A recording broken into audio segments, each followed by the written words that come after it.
Assalamualaikum warahmatullahi wabarakatuh.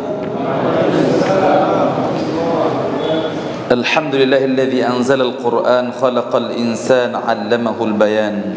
Wa nusalli wa nusallimu ala habibina al-Mustafa Rasulillah sallallahu alaihi wasallam khairul anam wa syafi'una yawm az-ziham wa khuluqul Qur'an wa ala alihi wa ashabihi al-kiram. Allahumma inna nas'aluka hubbak wa hubba nabiyyika Muhammadin sallallahu alaihi wasallam wa hubba man yuhibbuk wa hubba amalin yuqarribuna ila hubbik. Allahumma arzuqna mutaba'atan nabiy sallallahu alaihi wasallam awwalan wa akhiran wa zahiran wa batinan wa qawlan wa fi'lan wa ibadatan wa amalan salihan ya dzal jalali wal ikram. Sama-sama kita salawat tabibiyah ya.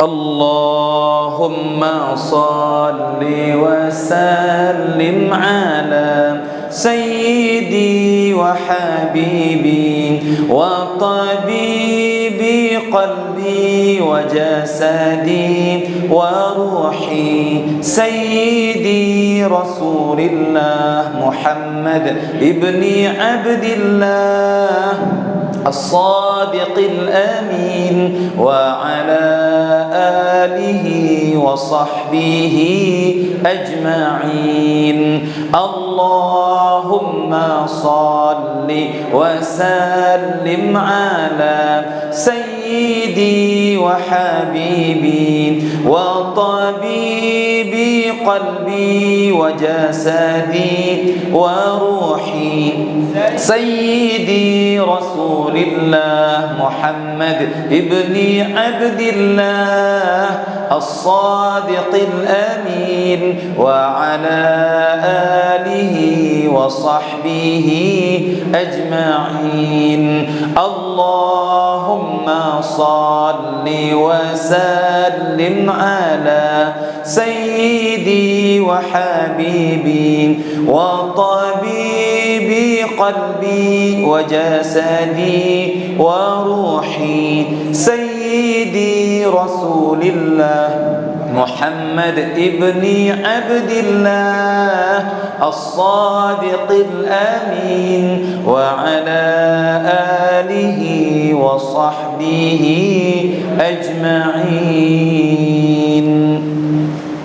Alhamdulillah, segala puji bagi Allah Subhanahu wa taala yang telah menganugerahkan kepada kita kehadiran Rasulullah sallallahu alaihi wasallam, dan mudah-mudahan kita semakin hari semakin bisa mendekatkan diri kita dengan pribadi Rasulullah sallallahu alaihi wasallam.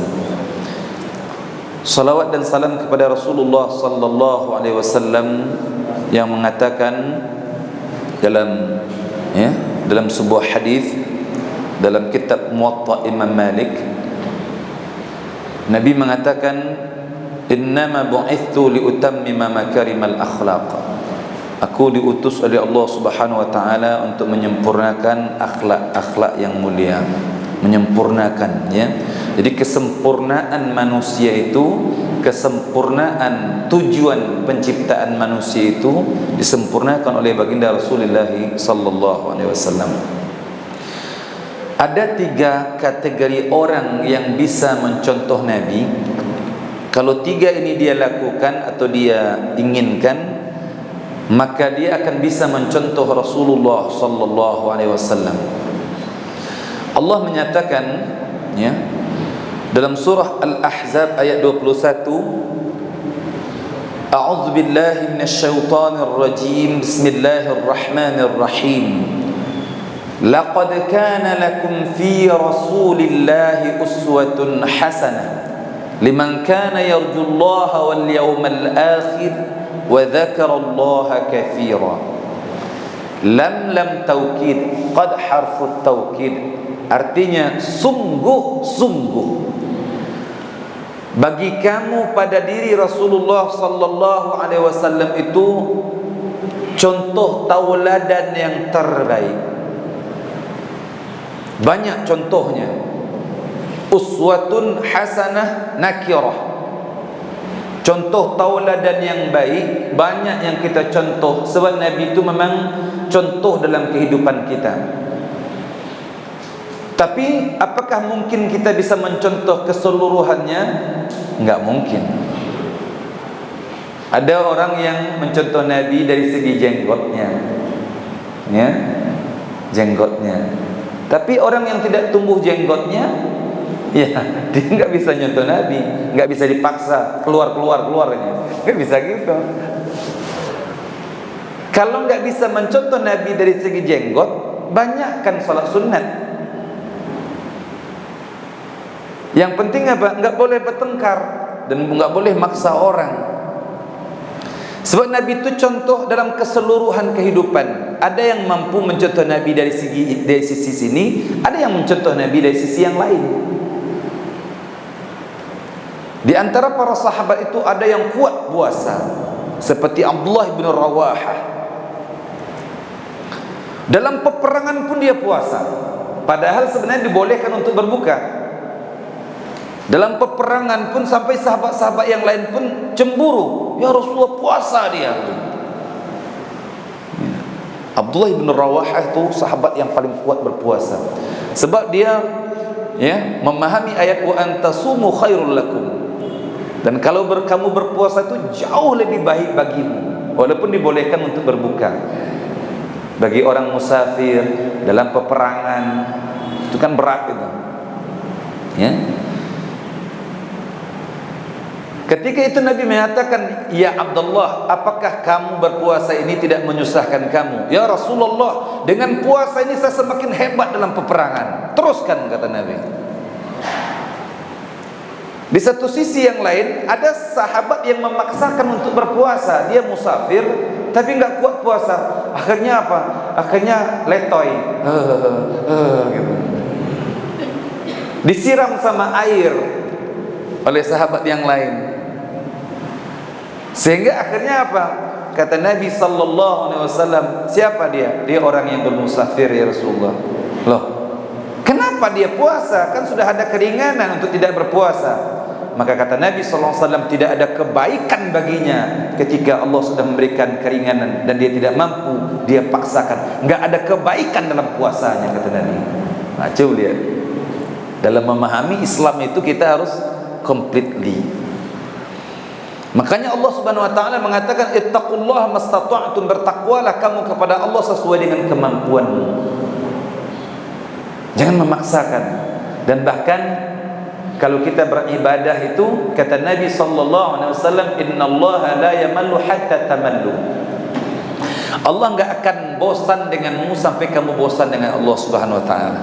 Maksudnya dalam beribadah itu buat supaya kita tidak bosan dengan Allah.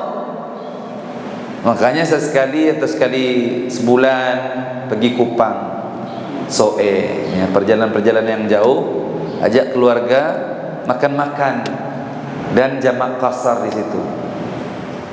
Ini kan tiap hari 4 rakaat zuhur, 4 rakaat asar, 4 rakaat. Sesekali keluar Soe 2 rakaat, gabung lagi. Asar nanti enggak salat lagi. Saya ngajak anak-anak saya gitu, sebulan cari rumah makan yang enak agak jauh dikit. Saya bilang sama anak-anak, esok kita musafir, mana sana, restoran sana makan. Oh, anak-anak dari bilang musafir itu niat semalam dua-dua ya. Oh, dia senang dia. Oh, sebab apa? Anak-anak pun senang beribadah. Seperti mana sahabat Nabi sallallahu alaihi wasallam diajak oleh Nabi sallallahu alaihi wasallam bermusafir. Ketika ditanya, udah balik daripada safar, ditanya oleh sahabat yang lain, gimana kamu musafir dengan Rasulullah? Enak, katanya. Gimana? Salat 4 rakaat jadi 2 rakaat, katanya. Saya kalau diajak musafir lagi, kalau bisa kurang lagi, katanya. Nah, sampai ke tahap itu, sahabat-sahabat tuh senang dia beribadah. Ya, oke. Orang yang mampu mencontoh Nabi ada 3 orang. Yang pertama, liman kana yarjullaha wal yaumal akhir. Yang pertama, orang yang mampu mencontoh Nabi adalah orang yang mengharapkan balasan daripada Allah Subhanahu wa taala. Liman kana yarjullah, bukan karena manusia. Makanya kalau karena manusia itu lemah kita. Enggak ada yang muji, enggak datang-datang lagi masjid. Enggak ada yang muji, enggak sedekah lagi dia.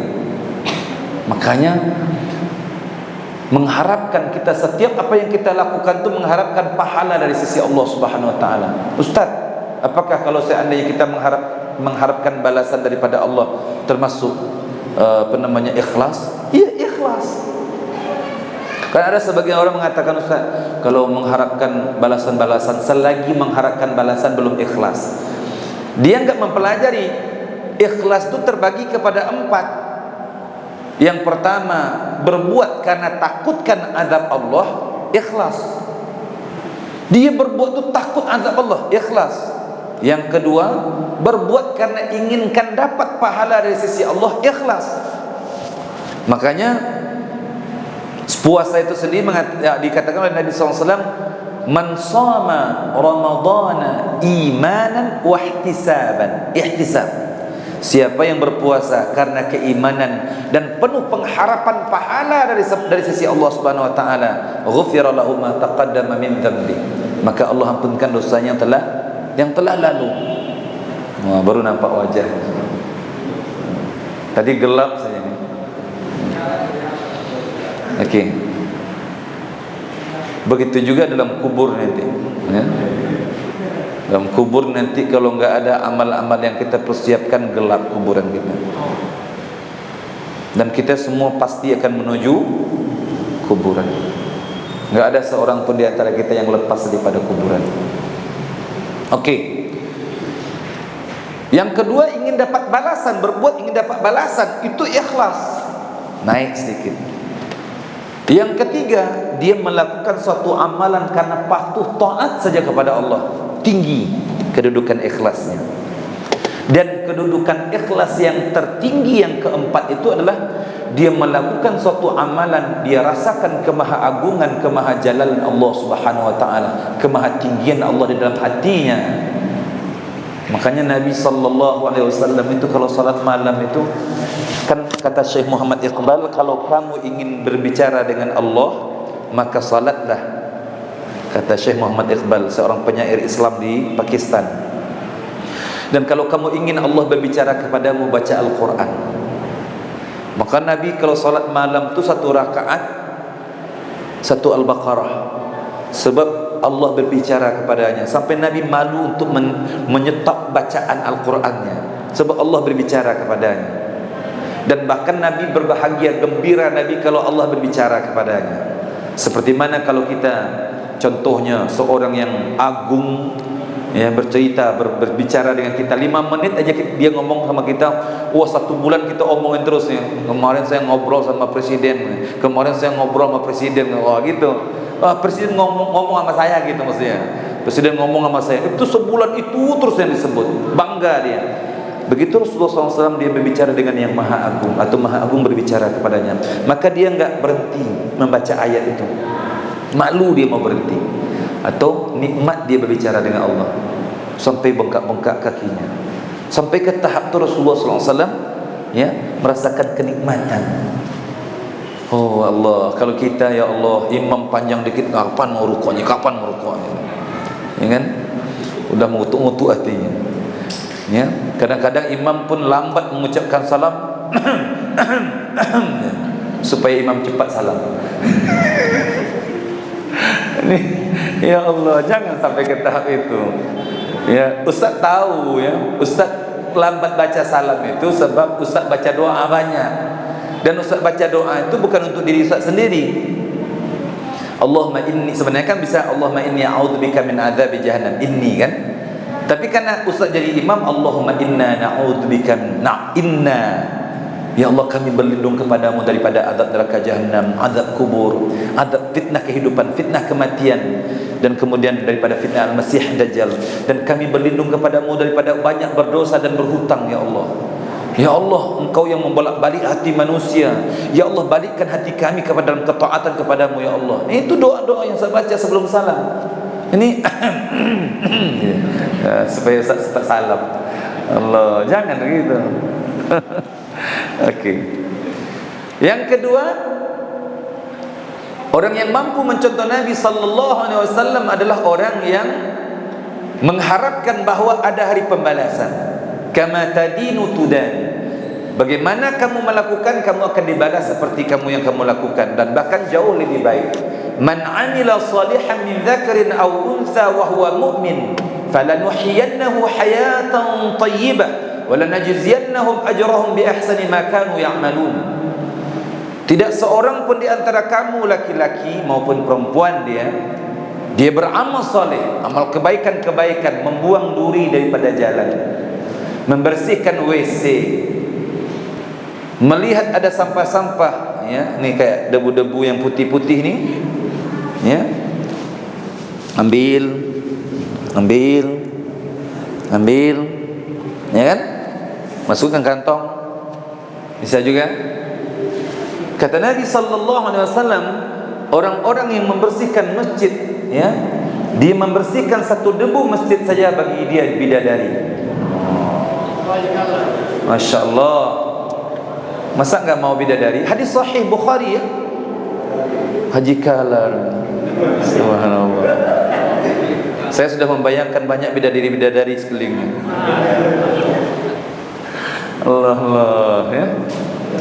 Dan memang Ustaz, sampai Ustaz pernah melihat seorang imam di kampus kami di Libya itu, memang setiap kayak yang putih-putih itu langsung Ustaz, apa yang dipilih ini? Rupanya Ustaz baca hadis itu, subhanallah. Sebab dia memang mengharapkan, ya, bidadari-bidadari sekarang aja kayak enggan aja, kayak mau nggak mau nanti udah masuk surga. Oh subhanallah, ya. Pada cemburuan semua menyesal. Ada nafsul lawamah namanya. Ya Allah, kenapa saya tidak banyak beramal saleh? Ya Allah, ternyata sahabat saya dia di tingkat di surga yang tertinggi, bidadari banyak di sekelilingnya. Ya Allah, cemburu nanti. Ahli surga saling, mestinya ada kecemburuan seperti itu, ada tetap, ya. Tapi bukan cemburu hasad dengki, bukan. Dia menyesal nanti. Kenapa saya tidak banyak bersedekah, ya Allah? Kenapa tidak banyak saya menginfakkan harta saya? Semua ada nafsul lawamah. Orang yang beriman pun menyesal nanti. Banyak yang menyesal. Makanya sekarang sebelum kita menyesal di akhirat, nyesal dulu sekarang. Ya.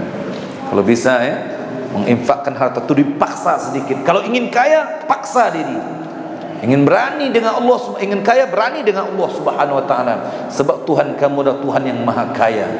Bagaimana kamu akan takut miskin kalau kamu bersedekah sedangkan kamu memiliki Tuhan yang Maha Kaya? Huwal Razzaq, dia yang Maha Kaya. Huwal Ghani, Huwal Razzaq, dia yang memberikan rezeki. Huwal Ghani, dia yang Maha Kaya. Huwal Mughni, dia bisa memperkaya kamu dengan kekayaan kamu itu bisa memperkaya orang lain. Kita harus kuat dengan itu. Oke. Yang ketiga, orang yang mampu mencontoh Nabi sallallahu alaihi wasallam adalah liman kana yarjullaha wal yawmal akhir wa dzakarallaha katsira, dan orang yang banyak berzikir. Orang kalau banyak berzikir, dia akan kekuatan dia untuk mencontoh Nabi itu kuat. Bangun tidur, alhamdulillahilladzi ahyana ba'dama amatana wa ilaihin nusyur. Bukan menggeliat aja. Ini bangun tidur itu aja. Doa lupa. Ya. Masuk kamar mandi, Allahumma inni a'udzubika minal khubuthi wal khaba'ith. Sebab dua keadaan malaikat tidak bersama kita, malaikat malu kalau bersama kita. Pertama ketika kita berhubungan suami istri, yang kedua ketika kita masuk kamar mandi, maka langsung meminta perlindungan kepada Allah. Makanya kalau berhubung suami istri juga gitu, baca doa, jangan main terobos saja. Ini Haji Kala. Ini enggak sabaran langsung. Itu makanya kalau kata Nabi SAW, orang kalau seandainya dia bersama dengan istrinya dia tidak baca doa, maka syaitan ikut membuat proyek itu sekali. Ya. Kalau syaitan ikut membuat proyek itu, maka kalau ketika anaknya sudah besar nakal, dia kan syaitan, betul. Ya, sebab syaitan ikut sekali dalam proyek itu. Makanya baca doa, Bismillah, Allahumma jannibna syaitan wa jannibish syaitan ma razaqtana. Pada jombloan itu harus dihafal doa itu mulai sekarang. Ya, jomblowati juga sama. Itu harus dihafal doa itu. Makanya kalau kita menikah itu harus dekat dengan ustaz. Apa doa-doa yang kita baca supaya apa? Supaya berkah pernikahan itu. Ini main terobos saja, akhirnya menyesal. Ya. Oke, terus jadi keluar kamar mandi juga Alhamdulillahilladzi adhhaba 'anil adha wa 'afani. Orang yang banyak berzikir, ya Allah, segala puji bagi Allah yang telah menghilangkan penyakit dalam tubuh saya. Ya kan? Ini kalau keluar kamar mandi, senang aja begitu. Kalau bisa harus banyak berzikir. Naik kendaraan, keluar rumah, bismillah tawakkaltu 'ala Allah, la haula wala quwwata illa billahil 'aliyyil 'azim. Ya, wufita wa wuqita, ya, wa ruziqta. Siapa yang membaca doa, makanya kadang-kadang kita enggak dapat rezeki itu, kadang-kadang kita keluar rumah aja enggak ada tawakal kita kepada Allah Subhanahu wa taala. Buka warung enggak ada tawakalnya. Makanya buka warung itu juga bismillah tawakkaltu 'ala Allah, la haula wala quwwata illa billahil 'aliyyil 'azim. Sebab kata Nabi, dilindungi kamu daripada syaitan, disempurnakan rezekimu, diberikan rezeki yang berlebih-lebih. Ruziqta, wufita, wa wuqita, dan dilindungi. Apa kata syaitan, enggak bisa kita ganggu dia. Okey. Kita masuk kepada tentang kepribadian agung Rasulullah sallallahu alaihi wasallam, yang mana bab yang pertama kita membicarakan tentang adalah postur tubuh Nabi sallallahu alaihi wasallam. Gimana postur tubuh Nabi? Akhbarana Abu Raja Qutaibah ibn Sa'id an Malik ibn Anas an Rabi' ibn Abi Abdurrahman an Anas ibn Malik annahu sami'ahu yaqul kana Rasulullah sallallahu alaihi wasallam laysa bit-tawil al-ba'in wala bil-qasir wala bil-abyad al-amhaq wala bil-adam wala bil-ja'd al-qatat wala bis-sabt. ba'athahu Allah ta'ala ala ra'si 40 sana فأقام بمكة 10 سنين وبالمدينة 10 سنين وتوفاه الله تعالى على رأس سنة وليس في رأسه ولحيته 20 شعرة بيضاء. Ya, hadis At-Tirmidzi. Coba lihat postur tubuh Nabi. Abu Raja Qutaibah bin Sa'id mengabarkan kepada kami daripada Malik bin Anas daripada Rabi' bin Abdurrahman, yang mendengar Anas bin Malik radhiyallahu anhu berkata, Rasulullah sallallahu alaihi wasallam itu bukanlah orang yang berperawakan terlalu tinggi. Nabi enggak tinggi banget gitu. Ya. Dan juga tidak terlalu pendek. Maksudnya apa? Nabi itu ideal. Postur tubuhnya ideal. Tapi mukjizat Nabi sallallahu alaihi wasallam, Umar itu kan tinggi. Ada dua sahabat Nabi yang paling tinggi, Umar dengan Khalid bin Walid. Diriwayatkan Umar dan Khalid bin Walid ini ketika jahiliyahnya dia sering adu duel, bergusti atau WCW. Iya betul. Bergusti, bergulat. Dan hampir saja Khalid ini dikalahkan oleh Umar, dan dua orang ini mencintai seorang perempuan yang cantik ketika itu. Dalam riwayat itu diceritakan, hampir saja Umar mengalahkan Khalid karena perempuan itu mencintai Khalid, kurang mencintai Umar, maka menjerit wanita itu, maka Umar kaget, kemudian Khalid mengalahkan Umar. Dua sahabat Nabi yang paling tinggi. Umar kalau naik kuda itu enggak melompat dia. Sahabat Nabi yang ini, ya. Kita bukan melompat lagi, mesti ada ada topangannya baru naik. Umar itu tinggi. Namun mukjizat Nabi sallallahu alaihi wasallam, kalau Nabi berjalan dengan Umar sama tinggi Nabi sallallahu alaihi wasallam dengan Umar. Makanya Nabi itu tidak pernah Allah hinakan dia. Ya, kalau saya Nabi contohnya dicontohnya, Nabi berjalan dengan Umar, Nabi pendek, akan agak ada enggak. Nabi kalau berjalan sama Umar sama tinggi. Itu mukjizat Nabi sallallahu alaihi wasallam. Tapi dalam hadis ini nyatakan bahwa Rasulullah sallallahu alaihi wasallam, kata Anas ibnu Malik ini adalah pembantu Rasulullah sallallahu alaihi wasallam. Dia berkhidmat untuk Rasulullah sallallahu alaihi wasallam dari umur 10 tahun, menjaga sendal Nabi, mengambilkan air wuduk Nabi. Oh, sahabat-sahabat itu berebut. Ya. Ini sendal ustaz yang malah yang hilang. Ya. Ustaz dah 5 sendal saya hilang. Jadi Ustaz beli sendal baru, sendal kayak Aladin gitu kan, putih. Saya pakai ke masjid. Keluar hilang. Rupanya ada ustaz yang ceramah, ambillah yang baik-baik, tinggalkan yang buruk-buruk katanya. rupanya dipraktekkan sama dia. Hilang sendal ustaz. Ya. 6 bulan setelah itu baru keluar, udah usang. Diambilnya baik-baik, ditinggalnya yang buruk-buruk. Dan dipakainya sendal ustaz itu selama 6 bulan, udah buruk ditinggalin lagi mereka. Susah, ya Allah, ini sendal saya yang lama ini.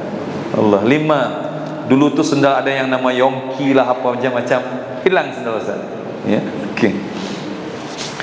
Dan Nabi SAW itu ada yang menjaga sendalnya, memang dijaga sendalnya, ya. Dan ya, sendal itu sesuatu kemuliaan bagi kita sebenarnya. Makanya Masjid Hidayatullah ini kalau bisa ada tempat sendal. Ini ya Allah, orang Islam kalau Jumat tertentu, ya Allah, sendalnya itu innalillahi wa inna ilaihi raji'un.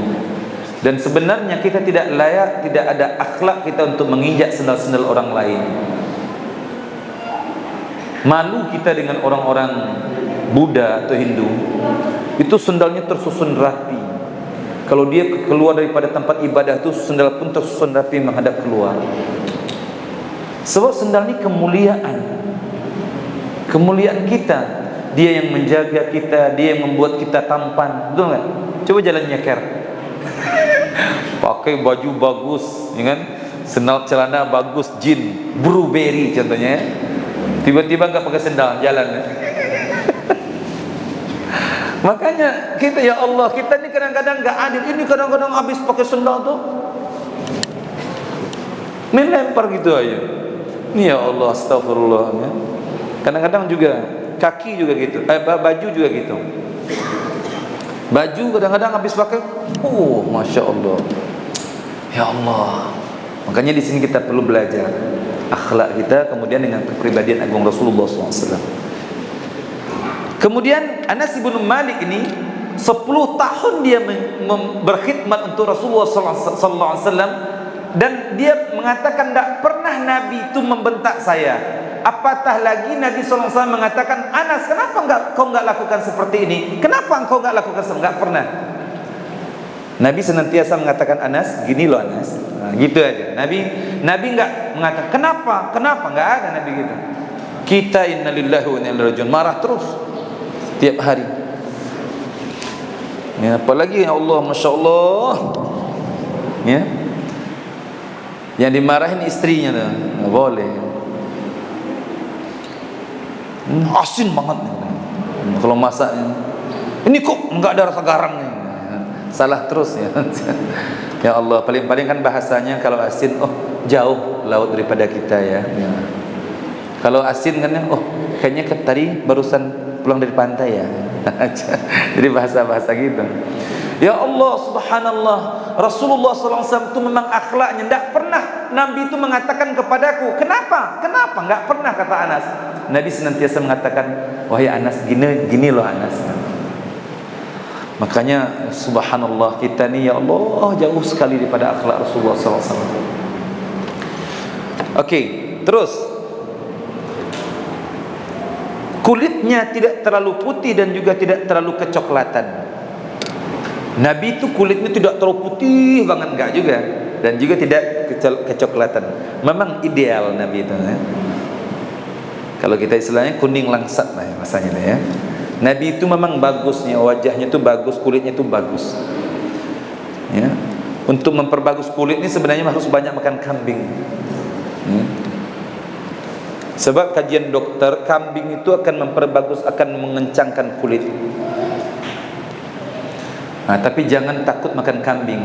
Orang takut makan kambing ini sebab sebenarnya bukan masalah kambingnya, tapi masalah bumbunya. Ya, makanya kalau masak kambing itu kayak orang Arab saja. Gimana dia ini pas kasih asam dikit, kasih udah.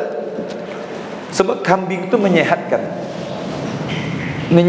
Kambing itu teramat menyehatkan. Sebab setiap makanan yang dimakan oleh Nabi SAW pasti positif, tidak ada yang negatif.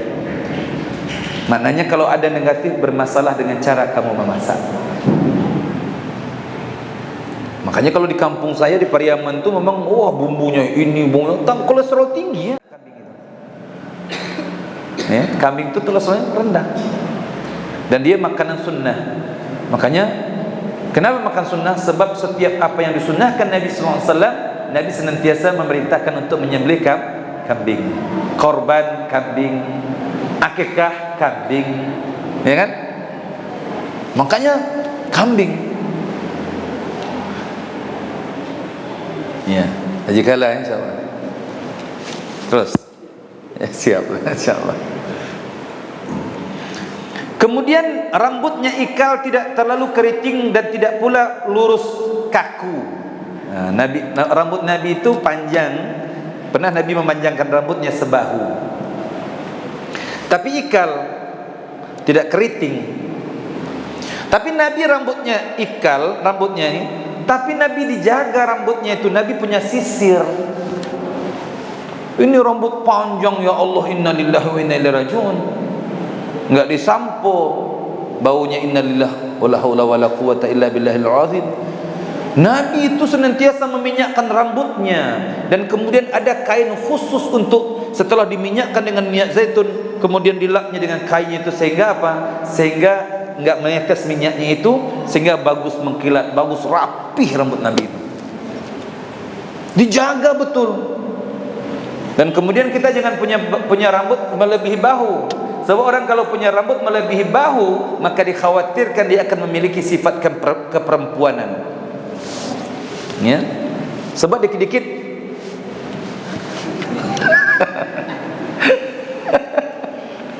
sebab kalau terlalu panjang gitu. Kalau sebahu itu memang enggak, dia sebahu itu udah batasnya sebahu. Ya, sebab dalam hadis itu membatasan rambut Nabi sebahu, enggak melebihi bahu. Dan kemudian kalau sudah melebihi bahu mestinya, maka Nabi SAW dia akan menggundul kepalanya kalau dia umroh. Nah, ini pula ketika umroh enggak mau cukur rambut, hilang kantongnya nanti. Ya Allah. Padahal sunnah Nabi itu kalau umroh itu cukur habis, botak habis. Dan mudah-mudahan dengan itu keluar berguguran dosa sebanyak rambut yang dicukur. Ya Allah, subhanallah. Kita ini banyak dosa ya. Sampai di Makkah pun masih berdosa lagi. Ya. Ya Allah. Oke. Rambutnya ikal, memang dan hitam. Rambut Nabi SAW itu hitam. Ikal dan hitam. Sebab apa? Nabi banyak memakai minyak zaitun. Kalau Ustaz lambat baca hadis sama Al-Muhammadiyah ini, lambat enggak tahu, rupanya enggak pakai minyak zaitun. Yang dipakai apa? Tanco, SS, semua ya, minyak rambut yang lama-lama itu. Akhirnya apa? Karena sering banyak pakai minyak rambut itu beruban cepat. Dan kalau orang dari muda, daripada anak-anak remaja itu dia sudah rajin memakai minyak zaitun rambutnya, nanti akan jarang apa namanya ubannya. Minyak zaitun itu memang kata Nabi SAW, minyakkanlah rambutmu dengan minyak zaitun, dan minumlah minyak zaitun, dan oleskanlah minyak zaitun kepada kulitmu, kata Nabi. 3 itu Nabi lakukan. Makanya kulit ini salah satu yang akan menghalang daripada kanker kulit itu minyak zaitun. Dan kalau bisa nanti cari minyak zaitun yang diproduksi daripada negeri Syam, terutama Palestin. Ya. Tapi hati-hati juga, ada sebab ada yang minyak zaitun palsu. Yang palsu ini kadang-kadang nggak tahu dari minyak apaan gitu. Dikasih pewarna kimia itu, akhirnya apa? Akhirnya bening. Sebenarnya yang bening banget itu bukan minyak asli. Begitu juga minyak goreng. Kalau bening banget tuh mesti ada zat pengawetnya, zat pemutihnya. Sebab kalau minyak yang betul-betul minyak bagus tuh dia agak kental sedikit, ada warnanya sedikit. Ya. Oke, terus. Ya, kita sampai sebentar lagi, sedikit lagi. Beliau diutus oleh Allah Subhanahu wa taala sebagai rasul pada usia 40 tahun. Nabi diutus oleh Allah Subhanahu wa taala umur 40 tahun. Umur 40 tahun itu umur yang paling sempurna untuk orang melaksanakan satu amal ibadah, kerja, dan dia bisa maintain terus menerus melaksanakan ibadah itu. Tapi kalau seandainya atau perangainya, ya, kalau seandainya dia di umur 40 tahun itu tidak berubah, maka dia tidak akan berubah sampai mati. Susah ingin berubah. Makanya sebelum sampai umur 40 tahun itu kita sudah memelatih diri kita menjadi pribadi yang elok, yang bagus. Dari muda nggak mudah senyum, nggak tersenyum dengan siapa, senyum cemberut terus. Sampai tua akan begitu. Lewat umur 40 tahun nggak suka senyum, nggak akan tersenyum dia. Gitu terus. Ketemu orang kayak musuh terus. Tapi orang kalau senantiasa tersenyum, dia latih senantiasa tersenyum, sampai umur 40 tahun tuh dia akan suka tersenyum. Nabi SAW itu memang suka tersenyum dengan siapa saja. Makanya semua orang Arab di Makkah Al-Mukarramah itu memang sayang dengan Rasul dan menghormati Rasulullah SAW, walaupun orang non Muslim. Makanya ini yang kurang sama kita, ya. Orang Barat itu mempraktekkan senyuman ini. Coba ketemu sama orang Barat pagi-pagi, morning, ya. Kita ya Allah, ya. Orang Barat itu senyum, kenapa? Karena dia memahami ternyata orang suka tersenyum itu dia telah dia telah menyehatkan dirinya dan telah mentransfer kesehatan itu kepada orang lain. Itu kajian pakar Barat itu. Makanya orang senyum, ketemu senyum, ya. Dia telah menyehatkan dirinya dan mentransfer kesehatan kepada orang lain. Oke. Makanya kalau jogging pagi itu jangan sendiri. Sebab sendiri pun enggak menyehatkan. Sudah sendiri mukanya terfikir lagi masalah-masalah. Jadi kalau jalan pagi itu ngobrol dan cari obrolan yang menyenangkan. Nah, itu olahraga yang terbaik. Oke. Beliau menghadap Allah Subhanahu wa taala pada usia 60 tahun, lebih kurang 63 tahun dalam riwayat yang lain, di sini 60 tahun. Pada akhir hayatnya, rambut dan jenggot beliau yang beruban tidak lebih daripada 20 helai rambut saja. 20 saja. Itu makanya saya sampaikan, kenapa kita perlu mengkaji tentang Nabi, tentang fisik Nabi, supaya nanti kalau kita bermimpi dengan Rasulullah SAW, kita betul-betul memang bermimpi Rasulullah SAW. Kita tahu rambut Nabi, ubannya tidak kurang daripada uban rambut dan jenggotnya tidak kurang daripada 20 helai saja. Maknanya apa? Rambut Nabi itu hitam. Itu maksudnya. Jadi kalau kita dah tahu, oh nanti kalau ketemu Nabi dalam mimpi, maka kita tahu ini Rasulullah. Kalau kita mendalami syama'il Muhammadiyah, bagaimana cincin Rasulullah nanti, kan kita juga perhatikan nanti. Mimpi itu jangan sekedar mimpi aja. Mimpi, oh saya dah dengar kajian syama'il Muhammadiyah nih, kata Ustaz Iqbal, oh saya juga lihat rambutnya gitu lah. Atau cincin Nabi, nanti kita akan berbicara tentang cincin Nabi. Di mana Nabi pakai cincin, di mana dia pakai cincin. Enggak. Oke. Satu hadis lagi. حدثنا حميد بن مسعدة البصري قال حدثنا عبد الوهاب الثقفي عن حميد عن أنس بن مالك قال كان رسول الله, ketika Ustaz baca Rasulullah baca salawat, كان رسول الله صلى الله عليه وسلم ربعة ليس بالطويل ولا بالقصير حسن الجسم وكان شعره ليس بجعد ولا سبط أسمر اللون إذا مشى يتكفأ. Dari Humaid bin Mas'adah Al-Basri bercerita kepada kami, yang berkata Abdul Wahhab Al-Thaqafi bercerita kepada kami daripada Humaid, daripada Anas bin Malik radhiyallahu anhu, ia berkata Rasulullah sallallahu alaihi wasallam itu berpostur tubuh proporsional, ya, maksudnya enggak ada cacatnya, ya, tidak terlalu tinggi dan juga tidak terlalu pendek. Tubuh beliau bagus dan menawan. Terkhusus juga, oh ini kita juga masalah ya. Tapi nggak apa-apa, maksud kalau nggak mampu lagi nggak apa-apa. Tapi kalau mampu, ya latih. Nabi SAW, Ustaz pun sekarang dia udah latihan juga ya. Rasulullah itu perutnya tidak melebihi dadanya.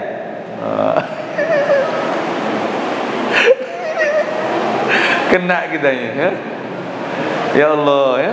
Rasulullah tuh perutnya tidak melebihi dadanya. Makanya Ustaz senantiasa impus olahraga. Yang terakhir ini agak gemuk sedikit. Sebab memang kadang-kadang ya Allah, menghalang untuk orang memberi makan itu subhanallah memang susah ya. Ngajar makan Ustaz, tambah. Ya. Dan memang kenapa dia mempengaruhi? Ternyata memang dalam satu pendapat bahwa gemuk itu bisa mematikan hati atau mengeraskan hati. Orang-orang gemuk ni kalau ditegur dia marah ni cepat. Ya. Ya, kita ini bukan maksudnya ya, sebenarnya kalau ini kita mencoba ya, kita membicarakan hadis ni, kita berusaha untuk berusaha ya, jikalau ya. Bukan Ustaz ingin menyinggung enggak ya. Ini kita ingin mencontoh Nabi sallallahu alaihi wasallam. Jangan salat saja contoh Nabi, tapi kepribadian fisik pun kita harus mencontoh Nabi juga. Ya. Ini kadang-kadang sunnah, badannya enggak sunnah. Ini contohnya. Ya. Kita sama-sama, Ustaz pun udah kegemukan juga sekarang nih. Benar, dan memang terasa. Malas beribadah itu terasa. Makanya puasa ini harus memang berpuasa, jangan berpuas-puas. Katanya kan berpuas-puas. Makan ini ya, coto Makassar dimakan, ini dimakan, masya Allah, subhanallah. Tarawih nggak jadi amin ya. Asik mengeluarkan sendawa, sebab nggak ada lagi untuk nafas. Kata Nabi SAW, kalau kamu ingin makan juga, sepertiga untuk makan, sepertiga untuk air, sepertiga untuk bernafas. Jangan 2/3 makan, 1/3 air, nafas nggak bisa lagi. Ya, makanya kalau bisa kita praktekkan. Ustaz banyak yang kena dengan masalah kajian Ustaz. Memang Ustaz pun kena, bukan orangnya, Ustaz pun kena juga. Makanya kita mencoba untuk mempraktekkan hadis Rasulullah SAW ini. Sebab Nabi kata Anas bin Malik, dia tidak terlalu tinggi dan tidak terlalu pendek, kemudian dan dia tidak terlalu gemuk, maksudnya dia menawan tubuhnya. Kemudian rambut beliau tidak keriting namun tidak lurus, kaku menjuntai dan berwarna gelap kecoklatan. Jika beliau berjalan dengan cepat. Ternyata memang berjalan cepat itu akan mempengaruhi. Kalau kita berjalan dah begini-gini, pembakaran kurang. Jadi kalau Nabi itu berjalan agak menunduk, dan memang itu akan mempengaruhi. Tapi kalau berjalannya agak ke belakangnya, memang confirmnya lemaknya agak terbakar. Ya. Nabi SAW itu berjalan itu seperti kayak mendaki bukit atau kayak menuruni bukit. Dia agak menunduk. Kalau menurun bukit pun kan hati-hati kita kan. Nabi itu memang menunduk dia, tapi lurus jalannya. Kayak peragawan gitu lah. Karena kalau peragawan itu kan jalannya memang bagus kan. Jalan Nabi seperti itu, nampaknya santai tapi cepat. Itu jalan Rasulullah SAW. Tidak terlalu terburu-buru, enggak. Tapi kalau Nabi berjalan nampaknya santai tapi cepat. Sahabat-sahabat itu kadang-kadang berlari-lari kecil mengimbangi Nabi berjalan. Kenapa? Nabi berjalan itu fokus. Kita jalan tengok kiri, tengok kanan, tengok kiri, memang innalillahi wa inna ilaihi raji'un. Kapan nyampenya? Nabi kalau menuju suatu tempat dia fokus, nggak akan menengok ke belakang lagi. Bahasanya seperti itu.